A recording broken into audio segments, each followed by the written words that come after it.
अब्दुल सत्तार यांना आज तात्काळ मुंबईमध्ये बोलावण्यात आलं। मुख्यमंत्री आणि उपमुख्यमंत्र्यांनी त्यांना बैठकीसाठी बोलावलेलं आहे। महायुतीचे छत्रपती संभाजीनगर जालन्यामध्ये बंडखोरी शमवण्याचे प्रयत्न सुरू झाले। दरम्यान भाजपकडनं शिवसेना संपवण्याचं काम सुरू असल्याचा आरोप सत्तारांनी केलाय। त्यावर प्रत्युत्तर देताना सत्तारांनी बोलण्याच्या आधीच शिंदेंची परवानगी घेतली का असा सवाल बावनकुळेंनी केलाय। महायुतीत छत्रपती संभाजीनगर जालना परिषदेच्या जागेवर झालेल्या बंडखोरीवरून वातावरण तापलंय। शिंदेंच्या शिवसेनेचे आमदार अब्दुल सत्तार यांचा मुलगा समीर सत्तार यांनी भाजप उमेदवार सुहास शिरसाट यांच्या विरोधात केलेली बंडखोरी शमवण्याचे प्रयत्न सुरू झालेत। अब्दुल सत्तार यांना मुख्यमंत्री उपमुख्यमंत्र्यांनी तात्काळ मुंबईत बोलावलं असून त्यांच्यासोबत संध्याकाळी बैठक होणार आहे।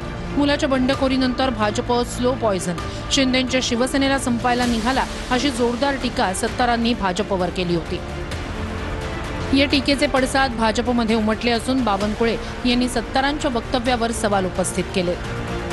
आज जी परिस्थिती निर्माण होते ते स्लो पॉइझन आहे। हळूहळू शिवसेनेला मारायचा स्लो पॉइझनची जी परिस्थिती निर्माण झाली याला भविष्यामध्ये याच्यावर उपचार करणं गरजेचं आहे। आपापल्या आमदारांना मंत्र्यांना काही मीडियावर बोलण्यापूर्वी आपल्या नेत्याची परवानगी घ्यावी। अब्दुल सत्तारांनी माननीय एकनाथ शिंदे यांची परवानगी घेतली का हे विचारावं लागेल।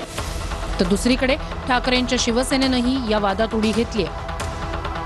शिवसेना एकच आहे। मी कालही म्हणालो, दोन शिवसेना असूच शकत नाहीत ना। ज्यांना पश्चाताप झाला असेल, ज्यांना अशी खात्री पटली असेल की भारतीय जनता पक्ष महाराष्ट्रद्रोही पक्ष आहे, असं जर कोणाला जाणीव झाली असेल तर त्यांनी मातोश्रीवर यावं आणि उद्धवजींना भेटावं। ज्यांना असा पश्चाताप होत असतो, मला असं वाटतं त्यांनी या भूमिकेचा, ज्या घेतलेल्या भूमिकेचा पुनर्विचार केला पाहिजे। हे जे पद एक एक खाली करू लागले, ही शिवसेना संपवण्याचं नियोजन आहे। हळूहळू शिवसेनेला मारायचा स्लो पॉइझनची जी परिस्थिती निर्माण झाली याला भविष्यामध्ये याच्यावर उपचार करणं गरजेचं आहे। मला वाटतं ते गृहस्थ असं म्हणतायत, तुम्ही ज्याचं नाव घेतलं ते, की भाजपा हे स्लो पॉइझनिंग आहे असं मला कोणतरी म्हटलं। आता कळेल त्यांना पॉइझन काय असतं। भारतीय जनता पार्टी विकासाचं अमृत हे जनतेपर्यंत पेरते, जनतेपर्यंत पोहोचवते।